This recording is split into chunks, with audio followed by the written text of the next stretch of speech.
What is up, everybody? Welcome back to Nerd Legion. And guess who is back? Surprise! Welcome back, buddy. We missed you so much. Hey, glad to be back. Sorry I had to take a day. I lost my aunt due to COVID, but I'm all right. I'm just trying to get my head out of the swing of things. I just need a breather, but yeah, I'm ready to talk about all things good here. Yeah, man, happy to be back, and honestly, I was thinking about you and your family always. Always support here, So. Thanks, guys. Okay, well, since we last talked, and what we missed, we've been wanting to talk to you about the ending of Falcon and the Winter Soldier. What do you think about it, man? Yes. Okay. I just want to point this out right now. Falcon and the Winter Soldier is probably one of the best Marvel shows I have seen in a long time. Yes, it could actually rival Daredevil, straight up at this point. And it's only 6 episodes. That's how good it is. Here's my reasoning behind it, okay? It tackled a very serious issue in terms of racism, right? But the way that Marvel handled the situation, it was more so it's more like an educated moment for the series, but also the way to enlighten us being there's still outlook change and it still fits well with the MCU and definitely relates with society. And it was definitely a very good correlating experience to watch. Hell, I wish they would have made 15 episodes because that's how good it was. It was all action packed and every single one going in. I freaking love all the plot twists going around, and especially the very ending which by the way, I cried when me too, man. Me too. when Sam Wilson brought Isaiah Bradley to the I think it was the memoriam or the mausoleum or one of the two, and he showed Isaiah his statue because the government thinks that he's officially dead when really he's not. He's just hiding from the government. But still, when you see him with his statue of himself, that moment right there, literally got me in tears because it shows 2 things. It shows that wrongdoings can easily be fixed in modern times for the future, but also it's a touching moment because you never see 2 actors really go into depth for something that serious. So I truly love the last episode. Even Sam Wilson throwing in the shield into the skyscraper and then coming in with one of the most badass entrances I've seen in a long time. It's just the last episode, I could just rewatch it over and over and over again. I absolutely loved it. And the series as a whole, fun fact, not even after when the finale episode aired, not even 24 hours later, Captain America 4 just got just all of a sudden they're going right into development. I know, which is crazy. The fact that he's getting his now Captain America movie. That's crazy. Yeah. Did you notice at the end too the series title changed from Falcon and the Winter Soldier to Captain America and the Winter Soldier, which is such a nice touch, honestly. Yeah, which I love it. I love it because it's basically a rundown of the original sequel Captain America movie, Captain America and the Winter Soldier, but because now Falcon has pretty much evolved as a character, because we know how. Oh yeah, Sorry, go. He is Captain America now, right? Yeah, but the way that Marvel handled Sam Wilson as Captain America couldn't be handled any better. It's just pure perfection. That's how you upgrade your secondary characters. It's a badass top tier heroes. That's straight up phenomenal. Honestly, these shows have really put a backstory to all these characters that are going to be a major player to the future of the MCU. Wanda and now Falcon and the Winter Soldier. So yeah, and now that Falcon and the Winter Soldier is done, they're now going to be releasing Loki pretty soon. Which not gonna lie, I wasn't really too much of a good fan of the idea of making a Loki TV series when he's already dead. I'm great. They're pulling a Black Widow. Yeah, like it's kind of like they're kind of milking Loki a little bit. I'm like, I wasn't really a fan for it, but then when I saw the trailer, I'm like, okay, you know what? I could get behind this, but they better just make it a one-time thing and not do it again. It's because he's like a fan favorite that they're bringing him back, right? So it's like, right, giving him their show, like the show. I'm excited to see. I'm just picturing a cow with Loki's face, and Marvel's just milking Loki. Oh yeah, just have the face of Tom Hiddleston, just slap it on a cow, just be like, "Hey, let's raid all the money out of this guy." or he's a horse, and they're beating the dead horse. You know? Oh my! It's like, hey Loki, get up! We still need you for a TV series. Oh man! Oh, you're dead. We're not finished with you yet. We're still gonna kick the shit out of you until you're all officially done. It's like Hulk, like how he smacked him on the ground in the first Avengers movie. Puny God, we're not finished with you. Oh my gosh! Okay, I can just picture a meme of like the Loki TV series. Just have the Loki TV series like right there, and then just have Marvel just beat the crap out of him, and just be like, more money, slam. Oh man!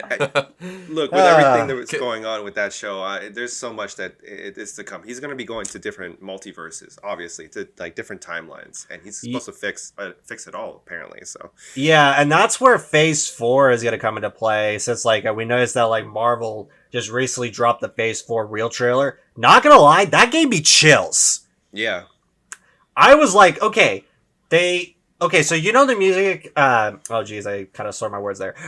Okay, so you know the music that you see in the Marvel logo series, right? Like you know, like every time you see a Marvel movie, you see the logo and the music just like popping in, and you see like Marvel Studios, right? They made an extended version of that, and the extended version is badass.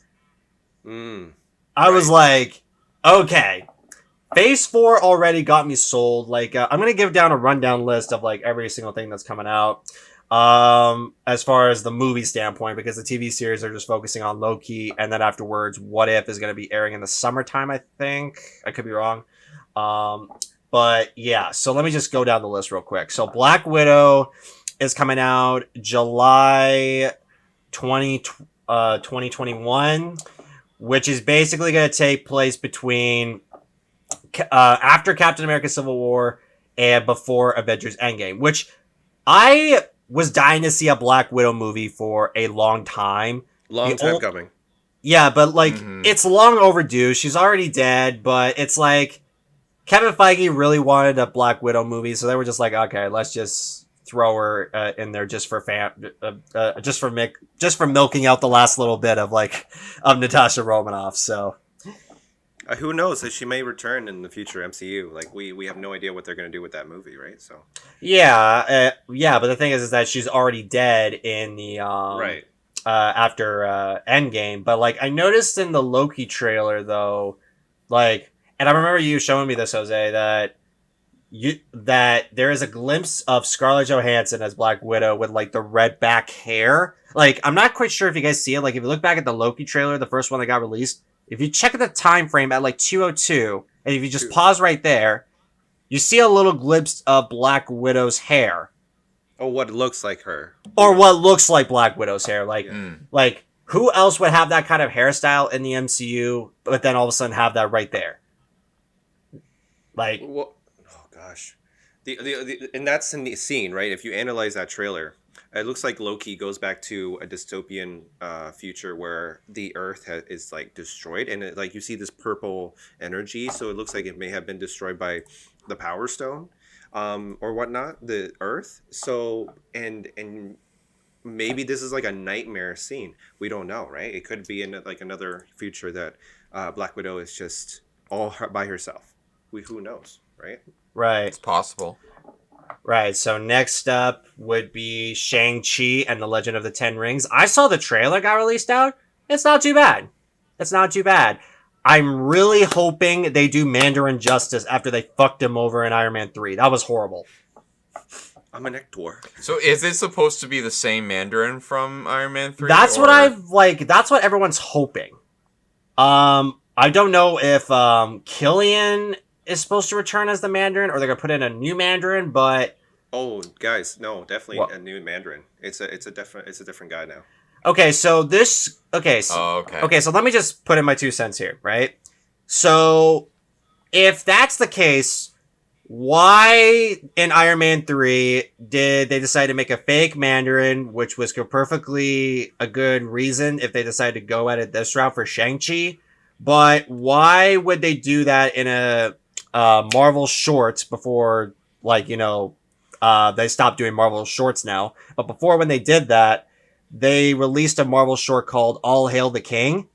Yeah. And it had and Marvel decided to retcon the story by having the Jason Kingsley's Mandarin be the real Mandarin. Now all of a sudden with this one, they decide to retcon it again. Either I'm confused or they just flat out decided, you know what, people forgot about that. Let's just retcon the Mandarin. You know, they might bring him back, like the actor back as a joke. Like I can totally see that in Shang Chi. Like as a joke to say. Just imagine if like the new Mandarin is the fake Mandarin, but the real one is Jason Kingsley. Oh my god! Jesus, what a twist! Oh my gosh, I would Wait, be. I thought the Sorry, I thought the actor who played the Mandarin was Ben Kingsley, not Jason. Oh my gosh. Yeah, you're right. It's Ben Kingsley, not James Kingsley. Because like I've heard the name Ben Kingsley so many times, but like I'm just thinking I've never heard of Jason Kingsley. Is he like his son or something? No, but it's no, it's Ben Kingsley. No, it's Ben Kingsley. I just haven't seen him in I haven't seen Ben Kingsley in various films lately. I don't know if I'm just looking at the wrong shows, but I haven't really seen Ben Kingsley in a while. Like the last time I saw him was when he showed up in 20 I forget the name of it, but it's something to do with I believe he showed up in Rush. I don't know for sure, but I remember that was the last film I see him. It was a car chasing movie. But that was the last time I saw him, which was a few years ago. But yeah, Ben Kingsley, that's what I was talking about. Yeah. Last time I saw him was I rewatched the entire Night in Museum trilogy on Disney Plus last week, and he was in the third movie as a pharaoh. Oh, that's right. Yeah. He was in that. All right. Well, Shang-Chi: Legend of the Ten Rings will come out September 3rd. Then November 5th, we got the Eternals movie, which... Oh, buddy. Yeah. That trailer. No, I mean the whole Marvel cinematic movie mash, of the movies to come. That's the first time we saw the Eternals. That's the crazy. Yeah. And it's basically a bunch of superpower beings, but it's a very unique it's a unique team because one of the actors is supposed to be playing a deaf character. So it's going to be really interesting to see how they incorporate sign language with the rest of the characters that may or may not know sign language on them. But they also have, what's his name? The guy that showed up in the Medici and he showed up in Game of Thrones. I forgot his name. Oh, Kid Harrington?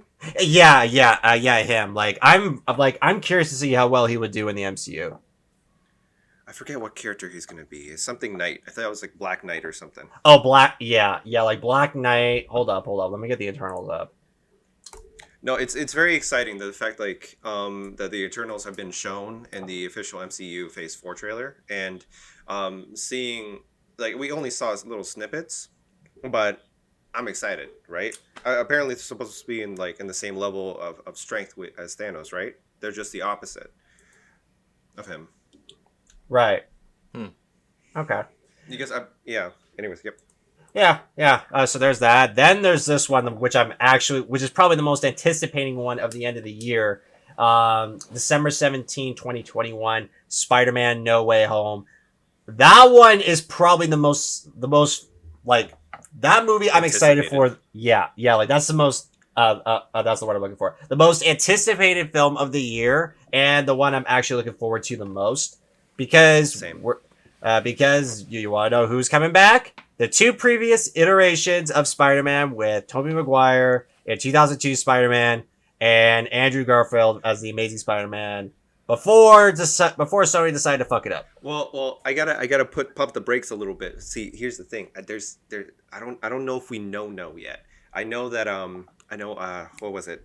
The first Spider-Man like is coming back. I'm pretty sure because I mean Doc Ock, he's been confirmed that he's coming back. Yeah, Alfred Molina was confirmed to be coming back. Right. So if he's like if he's coming back, then why wouldn't Tobey Maguire be coming back? Exactly. Yeah. I believe Jamie Foxx's Electro is coming back as well. So it's like if he's coming back, then why wouldn't Andrew Garfield be as well, right? See, there was an interview with Andrew Garfield as of recently that apparently he was asked point blank, do you have anything to do with the new Spider-Man movie, the third one? And he said no, he hasn't gotten a call. Well, he didn't say straight out no. He just said I just didn't have a call. Like he was like but it's a simple like answer. Like he could have said yes or no, but he kind of bounced around it a little bit. So I'm like, I think he is in the But it's like, you know what? He said he didn't get a call. So he could have gotten an email. So or a text message. Or his agent answered the call, and just told him by mouth. I don't know. Yeah, like he could have like here's the thing. Like I know there was like Andrew Garfield had a recent interview about like whether or not he's going to show up in Spider-Man No Way Home. He kept on denying. Well, here's the thing. You can only deny for like so long until eventually you see him in the movie. Like people are just nosy. I'm sorry. I truly understand why he has to deny it. Like, I think it's just pretty obvious at this point. Unless genuinely him or Tobey Maguire are not in there, I'll be shocked if they're not, but I wouldn't be surprised if they were. Honestly, I really hope they were. They are going to be in there. I really hope. It's, that movie is going to get so much views and money. Are you kidding me? It calls to the older fans and newer fans. Really, honestly. Yeah, it does. Yeah, I just wish. Sorry. I just wish that I feel like the studios probably wish it was this way too. That nobody knew about it until the movie came out. Like how much of a surprise that would be when people watch the movie. Like obviously, with the current situation, we can't really go to theaters as much. Right. But just imagining the reactions people will have when all of a sudden Tobey Maguire and Andrew Garfield show up. It's like, whoa. Right? But yeah. And one other cameo that I'm also excited for is that Charlie Cox, who is in the Netflix series of Daredevil, he's going to be reprising his role as Matt Murdock in Spider-Man No Way Home. Is that actually confirmed? If you look back at previous news sources, he pretty much they have pretty much confirmed that he has wrapped up filming for Spider-Man No Way Home, and I can even just pull one up right now, actually. You know what? Yeah, I think I've heard about that, too. Charlie Cox. Boom. And yeah, Charlie Cox reportedly only has a small role in Spider-Man No Way Home, which is fine because he's probably going to be in the opening scene where they're probably going to go to court and, like, prove Tom Holland's Spider-Man is innocent after the recent cliffhanger and Far From Home. I've been avoiding spoilers and whatnot of anybody who's like talking about the plot and whatnot. Apparently, yeah, he might fight in court and to say, oh, like I'm not a threat, or I don't know, something like that. But we'll see how that goes. Yeah. Okay, next up. Does that mean? Sorry, I just wanted to ask. Does that mean the Netflix? Like the Jessica Jones, the Iron Fist. Daredevil, like all those Netflix shows, are they now like canon into the MCU if he's going to be in there? That I don't know. I think they might be part of the multiverse version of this now. I don't know though. That would be crazy. Can I just say that Disney needs to do the right thing and like bring back Daredevil and those shows instead of leaving them in purgatory basically because they don't want the series on a rival network. It's that that's the big problem, right? Like, I mean, they're a big corporation that they want to have the property for themselves. Like before they have Disney Plus, they had Netflix to be able to rely on. That's probably why they had that, right? Now the whole thing is canceled because now they have Disney Plus, and so now it's conflict of But interest. it's like what? But it's like why couldn't they have just had the show end like at its natural point and say, okay, now we're gonna take it, you know? But at least end the story. At least end the story properly instead of being like, nope, cut it off here. I don't know. Yeah, that's the one thing I didn't like what they did with like season 3, and then with Luke Cage, season 2. It was like, I didn't like the way they did it. Well, you know what? We get to see what they do, right? Like in the future, we don't know that they're like we have never seen in history now, like as of now, Disney has almost all their, like literally probably all their cards. They have Spider-Man back now. They have Fantastic Four, X-Men are set to be in the future later on because of 20th Century Fox. Like it's we like before they didn't have all these players. So let's see, like I'm excited to see what they do with all these characters, because to me, now that it's Disney official, for some reason in my mind, I think they're going to do very well putting justice to these characters. So, I especially fully in agree. MCU. Mm-hmm. Okay, Actually, so like to take this opportunity to segue. Disney did the same thing to like what they did with Daredevil, right? With canceling it in the middle of it when it was like uh, you know, the whole rights issues and stuff like that, right? They did the same thing after they bought Star Wars, and they didn't want the Clone Wars to air on Cartoon Network while they owned it, right? So they canceled that series. But anyways, the Clone Wars was an animated Star Wars TV show, ran from 2008 to 2020. And it found new life on Disney Plus thanks to Disney being like, you know what, let's let them finish the story, because the fans were rightfully upset that Disney canceled the series and didn't let the story end yeah, the way that the creators wanted it to end, right? yeah, So I think. Sorry, I don't mean to cut you off, but like, I no think worries. Disney is smart to like not piss the fans off after we're constantly complaining, being like, we need to finish the story. We need to finish the story. And then the CEO will be like, okay, okay, okay, we'll let them finish them All the right, we'll story. do it. Snyder cut Yeah, everybody. yeah, right. Yeah, yeah.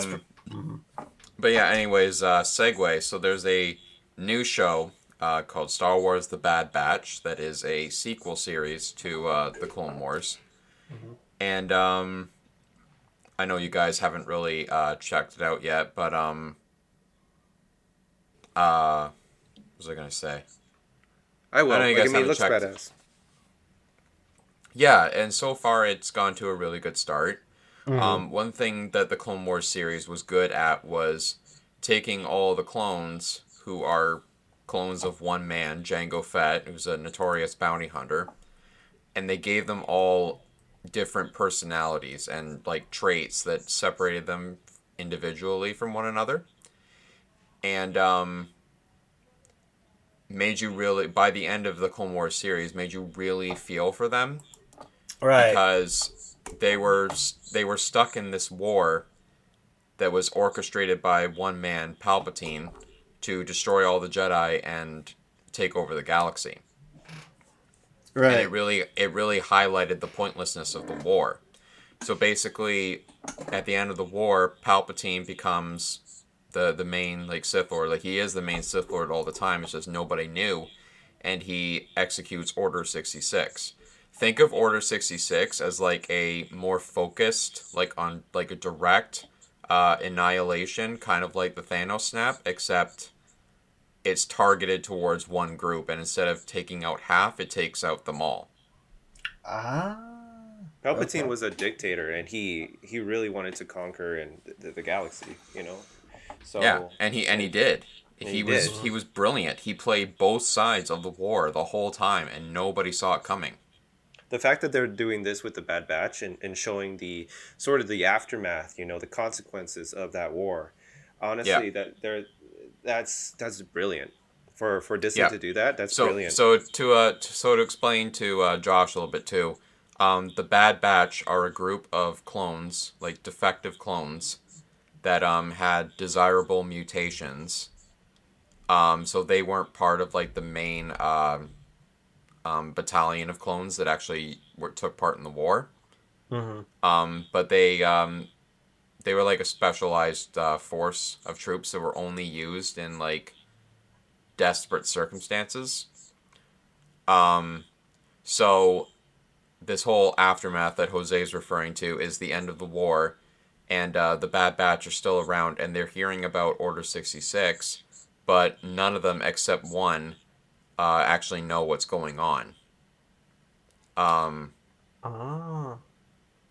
See, that's And interesting. Okay, If one okay. of them explains it to the all, that's interesting. Yeah, like the concept of like having Palpatine being the overseer and the mastermind behind everything behind yeah, sorry, being the mastermind behind the war. It's like holy shit. Like you haven't really seen that kind of perspective on from like a different angle in terms of like, oh yeah, like you guys obviously know how the outcome turned out, but you don't know exactly who was pulling the strings.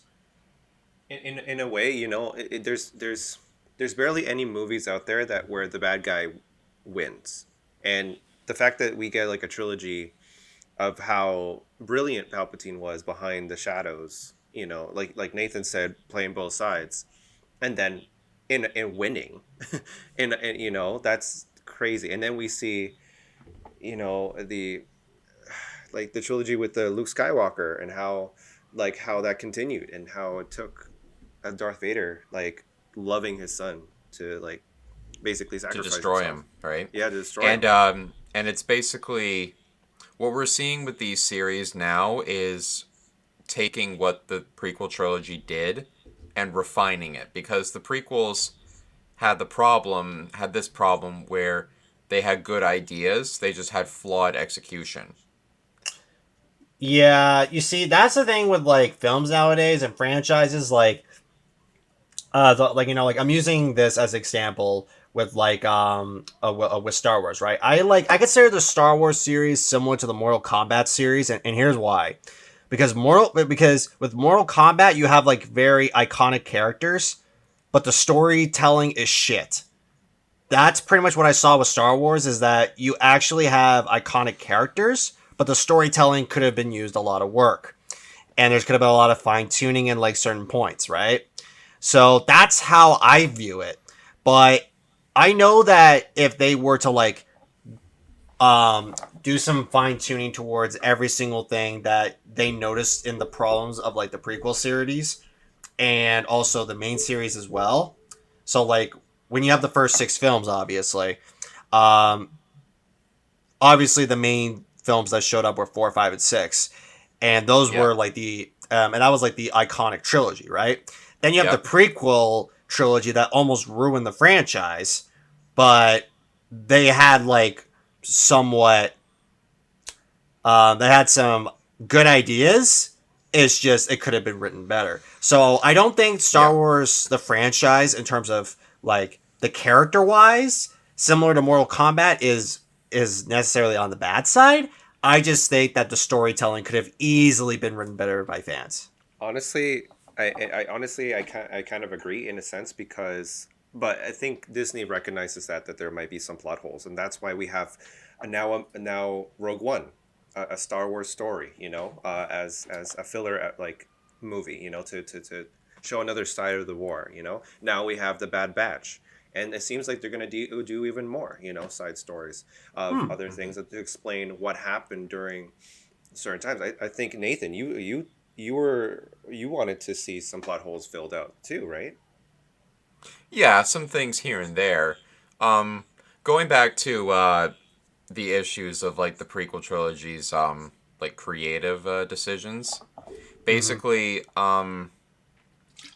the prequels have seen like some of a renaissance lately Mm-hmm. because of how the sequels turned out, and the reason for that is because George Lucas took full control of the prequels and surrounded himself with yes men, and that led to its own problems. See, But yeah, it was still an issue. one man's vision. So when you look at episodes 1 through 6, yes, episodes 1, 2, and 3 could have been better, but you see the story the way he intended it. He intended to show the story of a good person turning bad, which was Anakin, and then him being saved by the love that he felt from his son and for his son.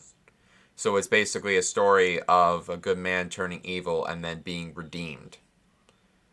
But the sequels failed to capitalize on that story because they went in a completely different direction that had nothing to do with what the creator George Lucas had in mind. Which is why there were some problems and how the stories were supposed to tie in together. Yeah. Because George Lucas, for the longest time, like Ian McDiarmid, the man who played Palpatine, even asked George, does the Emperor ever come back? And George said no. And look what happened with The Rise of Skywalker. He comes back. Whoops.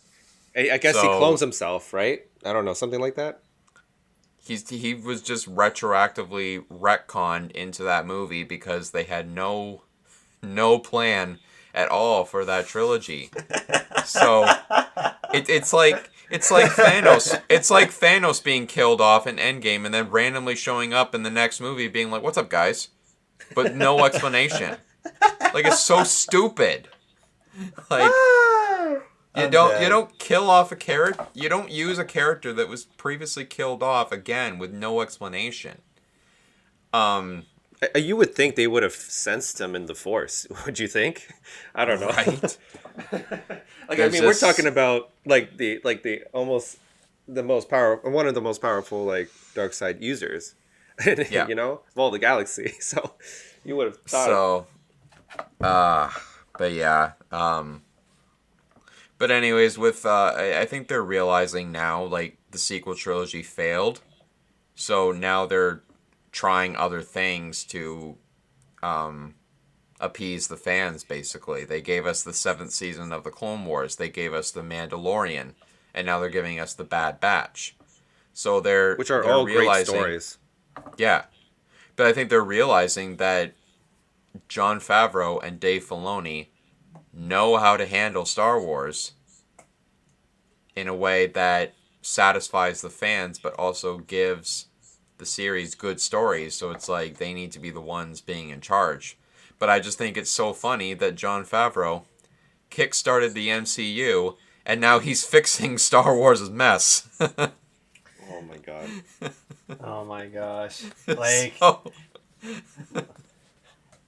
See, but to your point, right? Like, we had a whole storyline, and it was surrounded around the Skywalkers, right? Am I correct, Nathan, to say that? Okay, so the thing is, like, and now, I mean, as you guys possibly heard, they're now wanting to go back in time and do like they hired the Game of Thrones directors, to do an older style, medieval style of Star Wars. So they're gonna go back and that's canceled now. Wait, what? What? Didn't the writers of season 8 were opted to join in on a Star Wars project? Oh, was that what you were talking about, Nathan, or no? Yeah, the Game of Thrones creators were like offered to do something for Star Wars, and they ultimately canceled it because of the poor reception of season 8 of Game of Thrones. And rightfully so. Come on, they backed out. They had 7 seasons of good like stuff. Yeah, but look at season 8 though. It's one episode. It's one season, man. This is the one that Here's defined the thing, it all. though. Here's the thing, though. Look at Dexter. Okay, they had 9 seasons, and seasons 1 to 4 were iconic.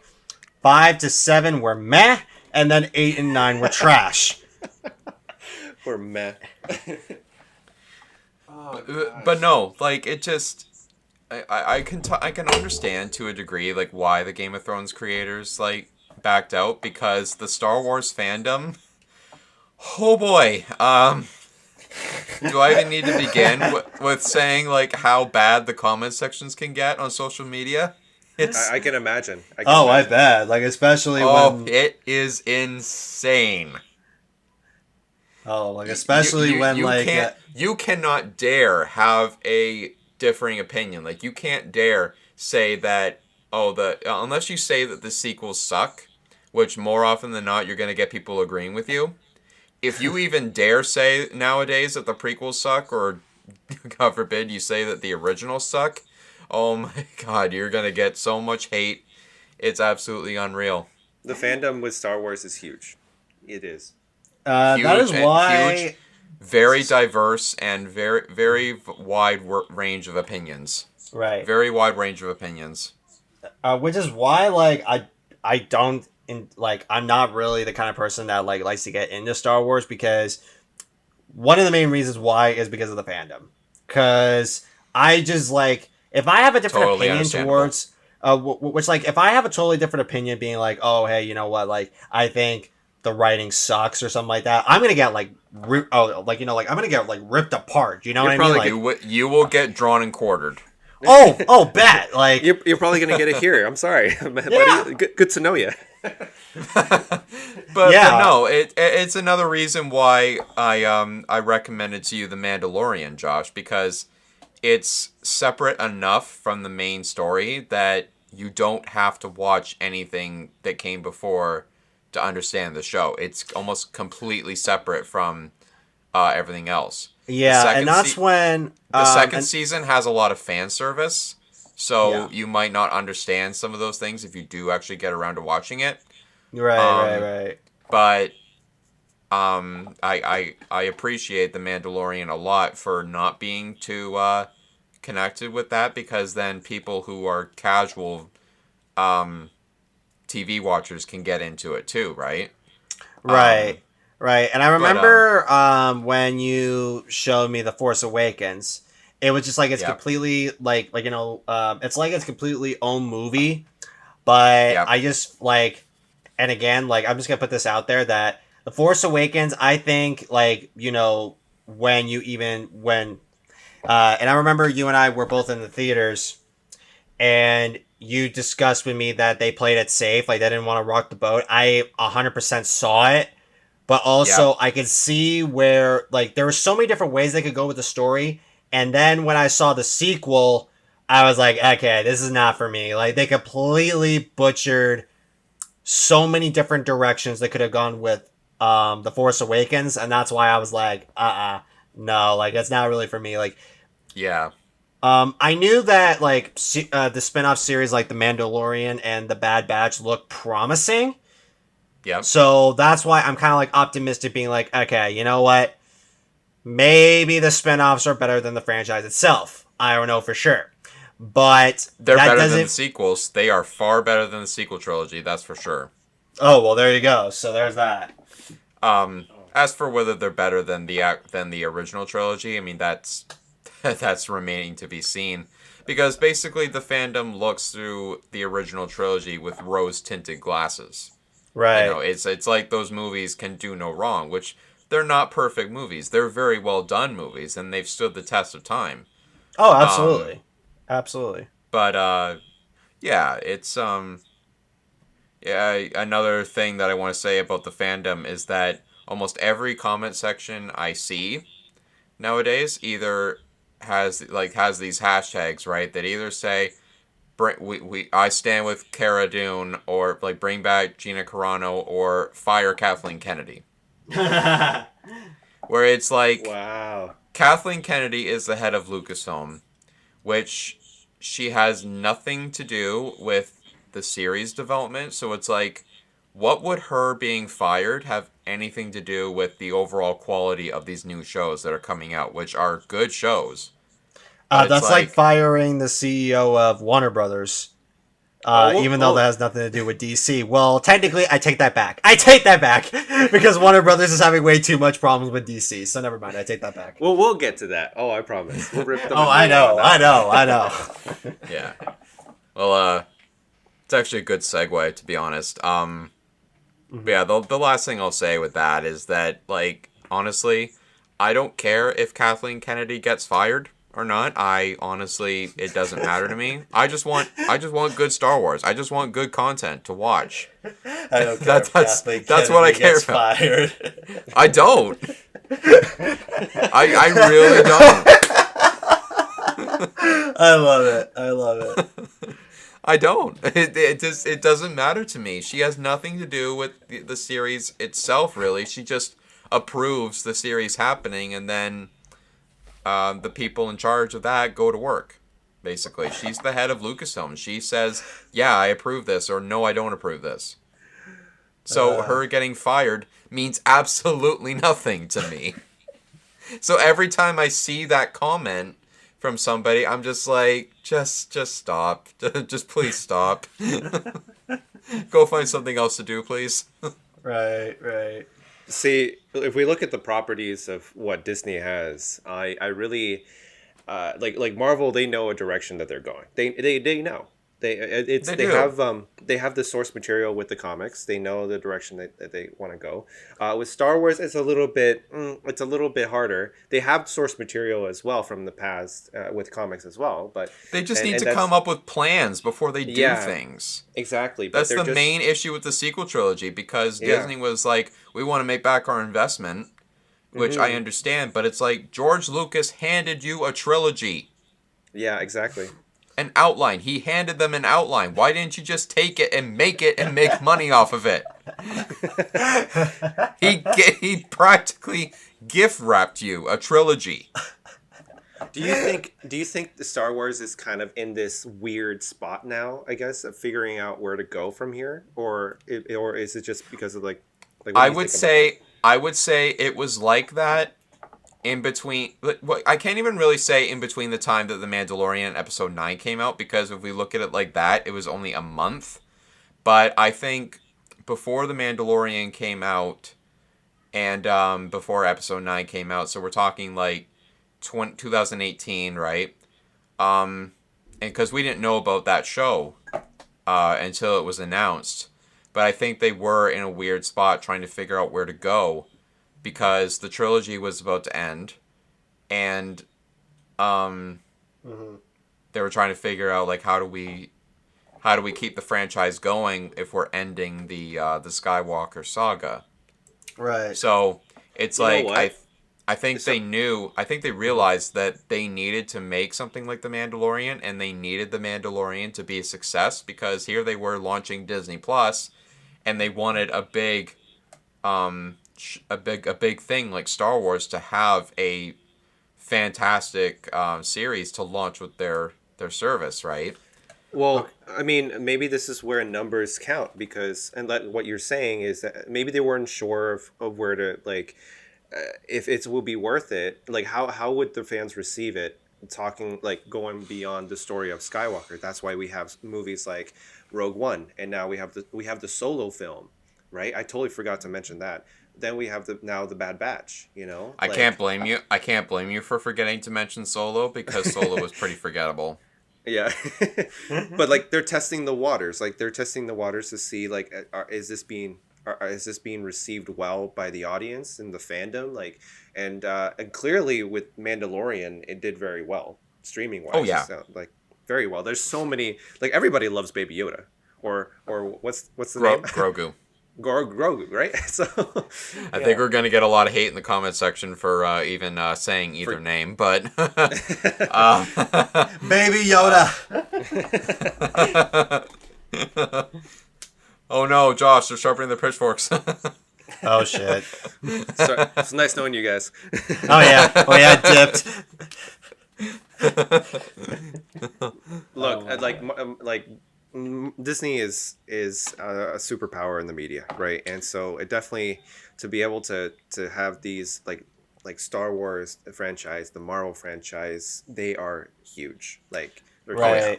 like Sorry. As we said before, a media conglomerate.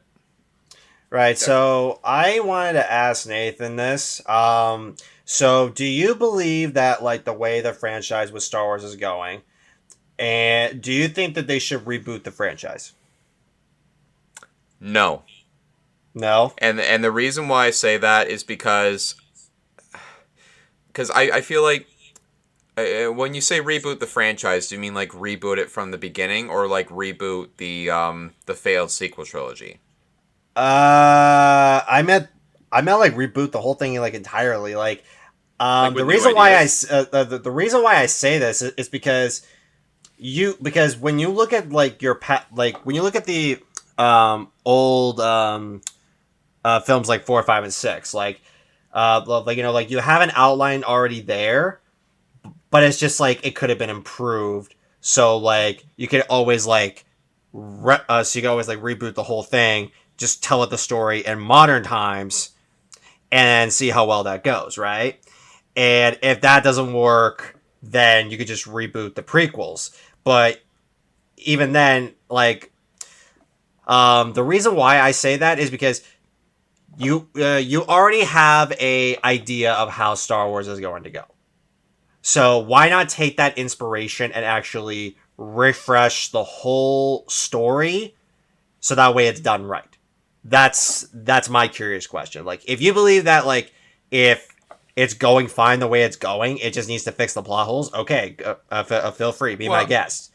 well, here's the thing. So, want to tread a little bit lightly here, but basically, the story of the prequels and the originals, Uh-oh. the way they relate to each other, Mm-hmm. is considered like a, I don't want to say a timeless classic, but it's considered so like iconic and genuine Fair, that fair. rebooting it would be a bad idea, I think, in my mind. More Yeah. A like a lot of disservice to fans the. a lot of Yeah. fans want the sequel trilogy to be retconned and like removed from canon. I personally don't, because I see, if they do that, I see that as them taking the easy way out and being like, yeah, we're just gonna push this aside. It doesn't matter anymore. I think what Jon Favreau and Dave Filoni are doing with The Mandalorian is that they've been giving subtle hints about it, that The Mandalorian is going to help bridge the gaps a little bit and try to help bring other material in to kind of help explain the gaps between episodes 6 and 7. Okay. Basically, nothing that they do will fix everything, but to kind of go off of what you're saying with like in regards to like rebooting and trying something new and improving it, I've been thinking for a while I'd like to see them try something new in the sense of let's use the Star Wars universe in a way that it hasn't been used before. So Yeah. not retcon the stuff that came before, but go to a different section of the Star Wars galaxy in its entirety and have something else going on. Right. Right. So Right. Now, I Because of mean like it. that has its Mhm. own inherent risk because um, Star Wars is different from Marvel in the sense that its characters are, well, I don't want to say a lot older, but the actors are, for one. The actors are a lot older, right? So Right. we Okay. basically Star Wars isn't as uh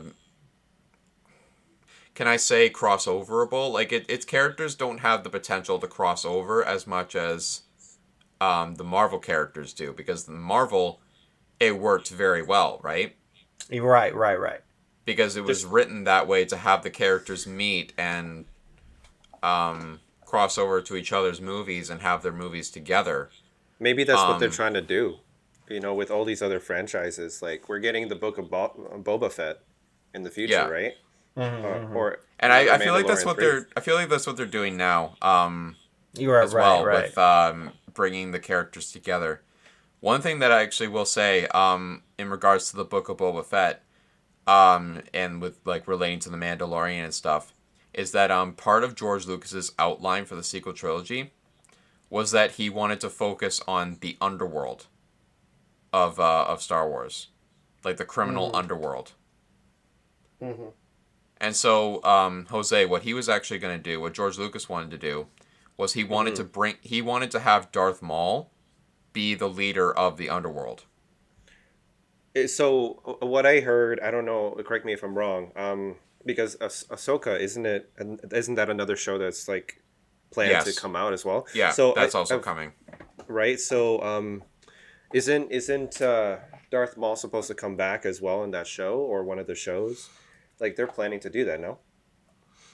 I don't know, but at this point, Maul is dead because he was killed off in the animated series Star Wars Rebels. Right. Oh But yeah, what I was gonna I say in remember you. regards, Sorry. sorry, yeah, sorry. What I was gonna say in regards to the Book of Boba Fett was that teaser at the end of season 2, where they had Boba go to Jabba's palace, kill Bib Fortuna, and then took Jabba's throne. I think what they're doing is that they're having Boba Fett become the leader of, like, the ruler of the underworld. Right. That's gonna So be I feel cool. like what they're doing with so basically they announced when at the Disney investors thing where they announced a whole bunch of projects related to Star Wars, Marvel, Pixar, and stuff like that. Mm-hmm. They announced that the Book of Boba Fett, Ahsoka, and the Rangers of the New Republic series were all going to take place in the timeline of The Mandalorian. So I feel like they're taking all these shows, they're creating like this own branch of the timeline, and they're basically doing like their own version of what the sequel trilogy should have been. Where they're basically taking the Marvel formula of like planning these shows out in advance, which is a good thing, and they're having them bridge together and connect. Do you Um, think Ahsoka and Rey would meet? I don't know. It's hard to say. That'd be cool. No? Maybe. I don't know. Like I But mean, anyways. yeah. But I anyways. Sorry. Oh, sorry. Sorry. Yeah, you go on. No, what were you gonna say, Jose? No, no, no. I was gonna just there was a couple of other things I wanted to mention about Marvel real quick, just to kind of like take a left turn for 1 second. But yeah, we're still talking about Star Wars, so sorry about that. But I forgot. Yeah, what you wanted to say? Oh, I was just gonna say, real quick. Sorry, we're approaching an hour in my premiere timeline at least. Mm-hmm. So I feel like we could just end it off with Star Wars, and we'll jump in with the next recording with Warner Brothers and stuff. Yeah, I, yeah, I, I'm perfectly good with Yeah. that. Okay. just but what, just sorry. What I was Sorry. just gonna say. I was just gonna say that there was just a couple of things I think we missed with the Marvel one, because we ended off with talking about with Eternals, but there was actually in Spider Man. But there Yeah, was like I didn't finish off 2022 or 2023. I didn't really finish the list. I just wanted to. I thought it would be a good idea to mention the list very briefly about, like, I mean, the Marvels is another one, right? And then what was the other one that they were saying? It was Okay, hold on. So let you me know, just like get back to my list real quick. Let me just like, touch on even base, but like the biggest news there would have been Fantastic Four and Phase Four, right? So oh, there was a few things I wanted to mention.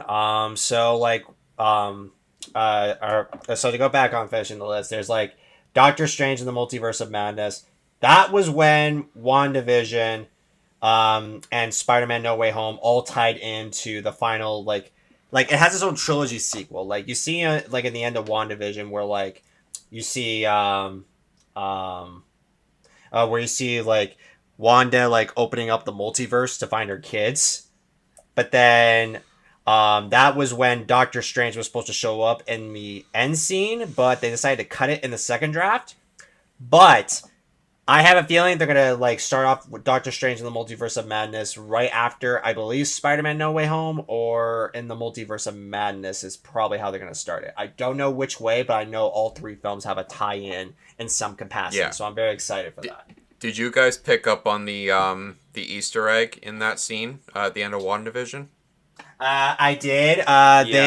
They throw in the Doctor Strange theme song Yep. at the end of WandaVision. Yep. oh, I didn't See, catch that. yeah. Oh, I caught that. I didn't realize what it was at first, but I had recently rewatched Doctor Strange, and so I recognized that theme. I was like, oh, nice. Yeah. I was like, Yeah. damn, good. That's awesome. Yeah, so Doctor Strange Multiverse of Madness is coming out March 25th, 2022. I'm very excited for that one. Then May 6th, so about a year from now, we will have Thor Love and Thunder, which is going to introduce the Guardians again, as well as Natalie Portman being the new Thor. Yeah, which that was how it was in the comics, and also fun fact, Yeah. Sam Wilson and Jane Foster dated in the actual comics. Okay, so it fits. Yeah, so it fits. So like I think they're probably gonna tie that in some capacity. It's gonna be weird, kind of like how Bruce Banner it was dating Black Widow, but it was very very weird and very forced. I don't know why they did that, but That was incredibly Yeah. random, incredibly Yeah. random. because I Can yeah. I just say I burst out laughing when in the Falcon and the Winter Soldier finale they called Sam Captain Falcon. Oh yeah. Oh, Captain Falcon, Falcon I punch. I know.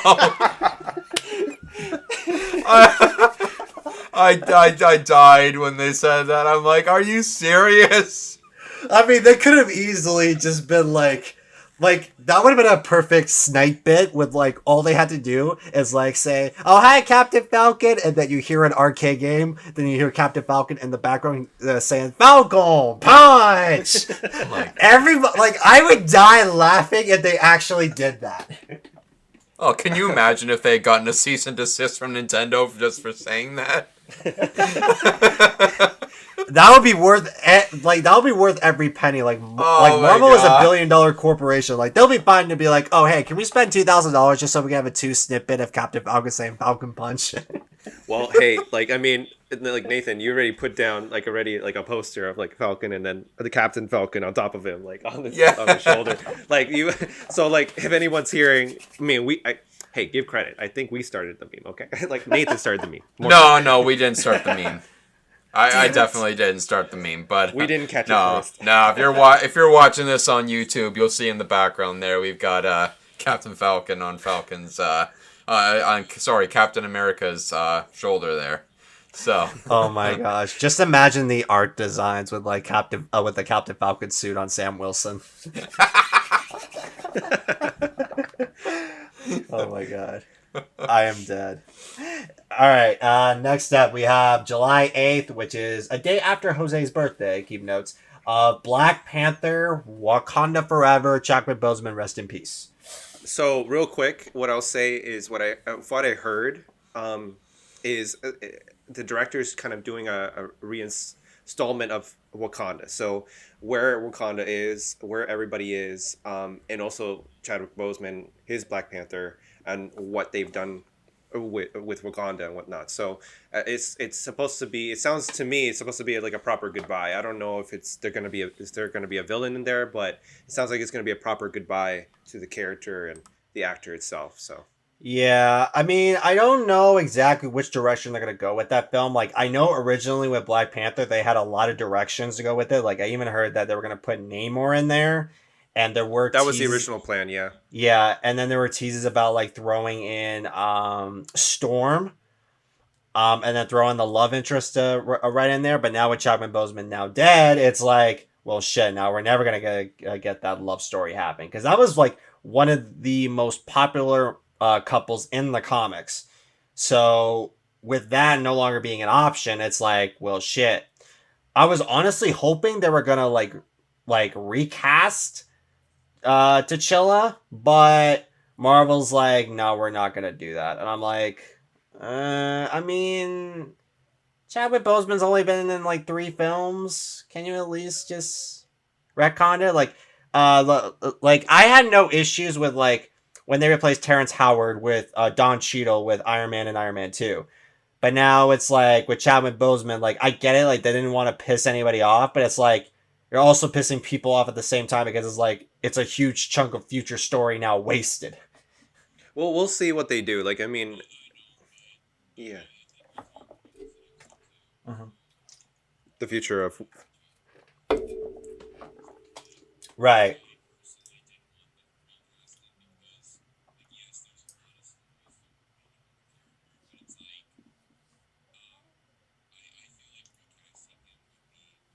a mistake.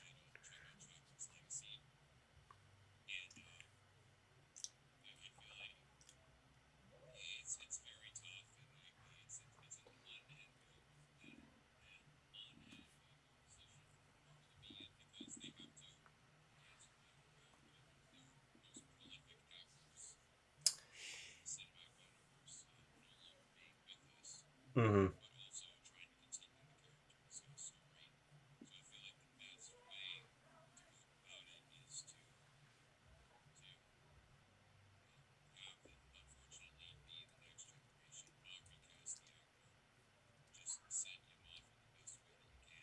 I agree.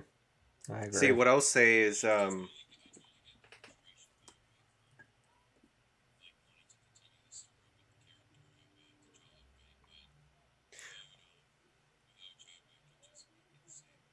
see, Yeah.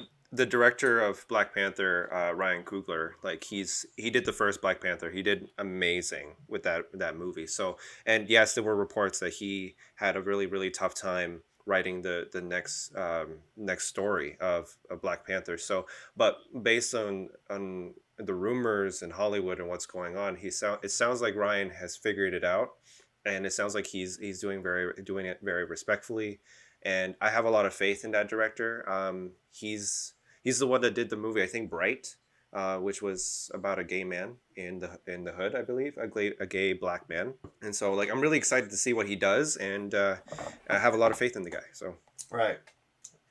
All right. So next up, we got the Marvels, aka Captain Marvel 2, on November 11, 2022, which is on 11/11/22, which is kind of fitting. But, anyways, so that's gonna have Miss Marvel, which is gonna be a TV series, gonna be released late 2021. But it will also have Captain Marvel herself with Brie Larson and Monica Rambeau coming back from WandaVision. So that is going to be interesting because it's like I just can't wait to see them drop like a bunch of Easter eggs and how like Monica Rambeau being like, yeah, I wasn't originally like this. Let's just say I got fell into a TV set, and next thing you know, here I am. TV set. Yeah, like that would be like. This is what happens when you go on TV. Yeah, like this is what happens when you go on TV. You know, kids. You know when your parents tell you don't stare at the screen too long, your eyeballs will turn square. Yeah, this happened to me. Oh, I love it. You know, I would love it if that's actually what they said.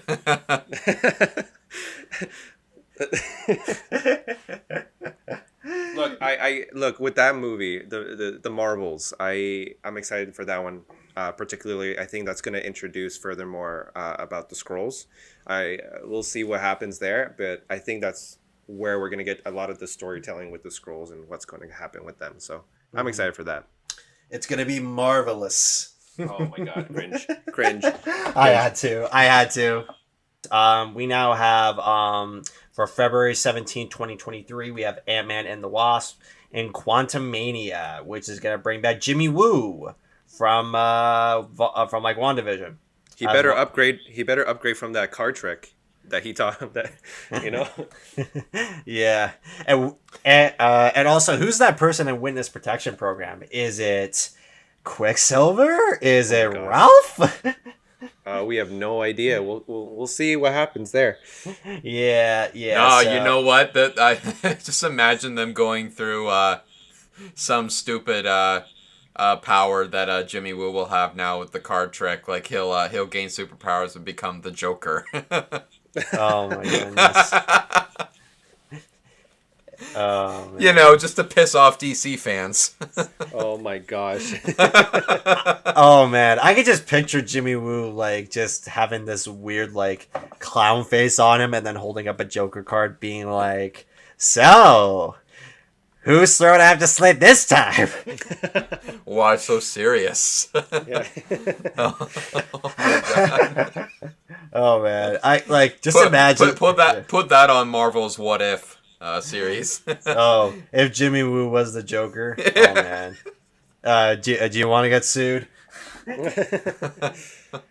Oh man. Well, we'll see. They wouldn't be able to call him the Joker. They wouldn't be able to call him the Trickster either because that's another DC character. Oh, there's so many weird like DC characters. Like the Condiment Man. Like apparently he just throws ketchup and mustard at his enemy. I thought you were gonna say Condom Man for a second. No, Condiment. Condom man. He gives people condoms. He forces. Always be protected.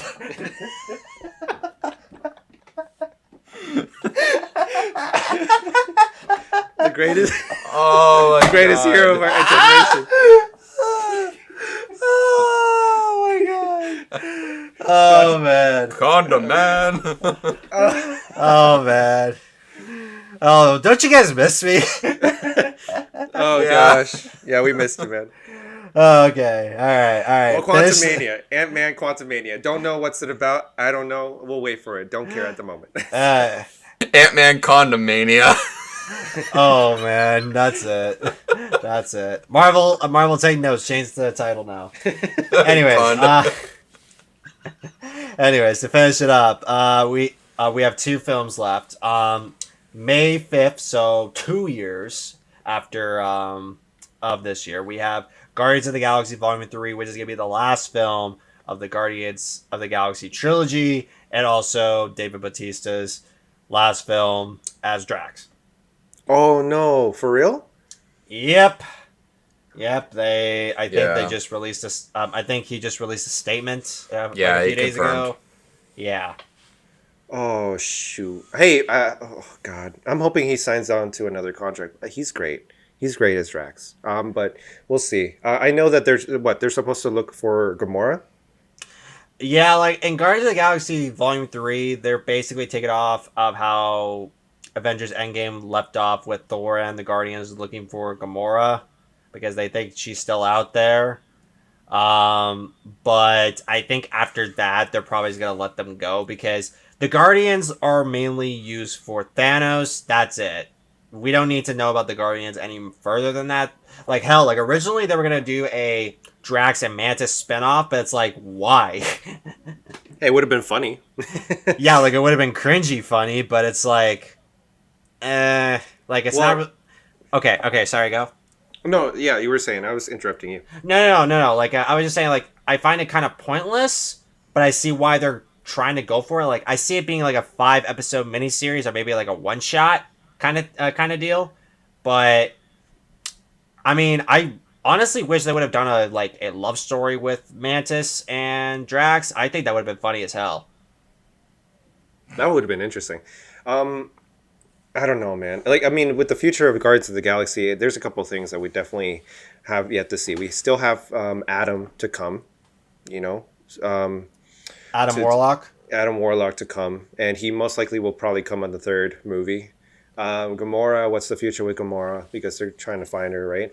If Drax is, if this is the last movie that we're going to see Drax, is most likely we'll probably see the character die in some way.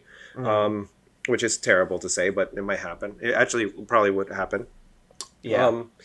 Or yeah, and then I can't think of anything else that the Guardians of the Galaxy would be for as well. Yeah. I can't see where else they would go after that movie, so maybe without spoiling anything, that's Dave Bautista's way of saying that there wasn't anything else for his character to do, right? So you know what? Actually, we still have yet to see what was it? Nova? Yeah, I'm surprised they didn't show Nova in Captain Marvel. We actually might see it in the Marvels. We actually might see it in that movie. True, we might see them in the sequel. So, yeah, still lots to work with. Yep, still lots of potential here. And lastly, are you ready for this? This is probably the biggest one out of all of them. The Fantastic Four under the Marvel Studios banner. It's not for Phase 4, guys. It's most likely for Fantastic Four. And it's not, Marvel, get your shit together. Well, like if they're ending Phase 4 with the Fantastic Four, that is Makes the the most right sense. way. Yeah, like that's definitely the right way to do it. But yeah, after 2 rebooted attempts from Fox, Marvel is like, you know what? This is how you do the Fantastic Four. Move aside. We got this. Hold my beer. That is literally that. I'm curious to see who they would cast as the Fantastic Four. Look, if it's not John Krasinski, gosh, I butchered his name. John Krasinski? No, John Krasinski. Krasinski? Okay. Sorry, guys. Krasinski. I think you're butchering it now. I don't know. I think I'm butchering it too. Yeah. But if it's not him as Mr. Fantastic, I don't want to see it. Just saying. I'm sorry. He looks great. Like he would be great for the role to me in my mind. I think he would be perfect. Yeah, him and Emily Blunt will play as Mr. Fantastic at Sue Storm. Oh God! If I mean they're a good match in real life. I mean that would be interesting to see them as a pair in movies as well. But they also have kids together, so I don't know if they want to be that busy. You know what I mean? So True. I mean, sorry, go. No, go on, yeah.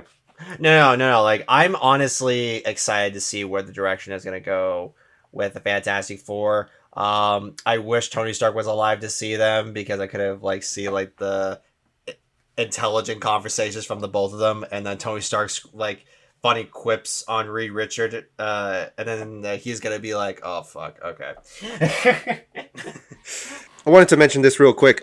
So, like I was saying in the last episodes, just in case, Lip Sync for Lymphoma. Actually, Lip Sync for Lymphoma is an online fundraiser in support of highest priority needs in Oncology of London Health Sciences Centre in the Children's Hospital. Sorry, I can't even speak. Everyone loves a good lip sync. To participate, all you have to do is create your own lip sync video of one of your favorite songs. It must be 30 seconds or less. Then register, upload your video, and share with friends and family to get them to vote for you. By getting involved, you can help change the outcome for lymphoma patients. So definitely look them online. They're on Facebook and on Instagram. Follow them and support them, guys. Hey guys, thank you so much for listening to this podcast. This was a crazy conversation. Lots of good things to come, especially for Star Wars and Marvel. Please subscribe in the bottom, hit the bell, and leave a like as well to tell us if we're doing a good job or not. I hope we're doing a really good job. Thank you, Josh, for coming back. Honestly, we missed you so much. And thank you for having me back, guys. Yeah, and just follow us on our and follow us on our channel too, like on our this podcast, because in the future we're going to be talking about everything Marvel, DC, Star Wars, and more, so yeah. With that said, I'm Nathan. I'm Jose. I'm Josh. And we'll see you guys next time. See you.